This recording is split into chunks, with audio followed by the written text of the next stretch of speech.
मी विठ्ठल चव्हाण, गुरु enterprises Sangli. आज एक महत्त्वाचा विषय जो आपल्या रोजच्या शेतीमधल्या पीक संरक्षणाशी संबंधित आहे, म्हणजे एकात्मिक कीड व्यवस्थापन. एकात्मिक कीड व्यवस्थापन हे सर्व प्रकारच्या शेतीमध्ये, सर्व प्रकारचं भाजीपाला असो, फळपिकं असो, तेलबिया असो, फुलशेती असो, यामध्ये अत्यंत महत्त्वाचा विषय आहे. कीड व्यवस्थापन करायचं असतं. कीड आपण नियंत्रण नाही करू शकत. व्यवस्थापन म्हणजे मॅनेजमेंट, नियंत्रण म्हणजे कंट्रोल, पूर्ण कंट्रोल.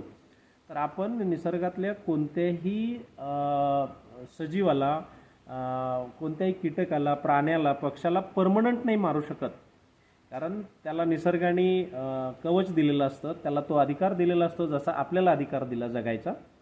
तर निसर्गाचं जीवनचक्र हे असं असतं की जीवो जीवस्य जीवनम, एक जीव दुसऱ्या जीवावर अवलंबून आहे.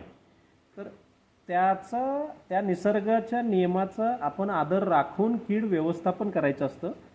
तर हे कीड व्यवस्थापन करत असताना वेगवेगळ्या प्रकारच्या 5 ते 6, 7 प्रकारच्या पद्धती असतात आणि त्या आपण बऱ्यापैकी करत असतो शेतामध्ये. तर त्या पद्धतींचा सगळ्यांचा वापर करून कीड व्यवस्थापन करणं म्हणजे एकात्मिक कीड व्यवस्थापन.